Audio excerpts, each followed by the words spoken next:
বাচ্চাকে যদি আপনি বারবার ভয় দেখান, তাহলে বাচ্চাদের কি কি ক্ষতি হতে পারে চলুন জেনে নিই।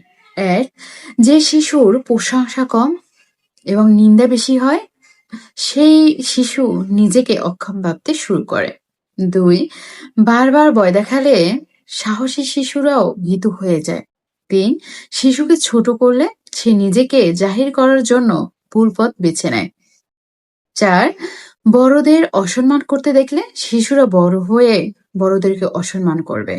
পাঁচ, সর্বদা হুকুম করলে শিশু নিজ থেকে কোনো সিদ্ধান্তই নিতে পারে না। ছয়, শাসনের চেয়ে স্নেহ কম হলে শিশু অবাধ্য হয়ে ওঠে। সাত, শিশুকে সব সময় অন্য শিশুর সাথে তুলনা করলে হিংসা জন্মায়। শিশুর সামনে আপনি যদি মিথ্যা কথা বলেন বা তাদেরকে দেওয়া কথাগুলো না রাখেন, সে মিথ্যা বলতে শেখে। মনে রাখবেন, সন্তান আপনার, তাকে আদর্শ মানুষ হিসেবে গড়ে তোলার দায়িত্ব কিন্তু আপনার।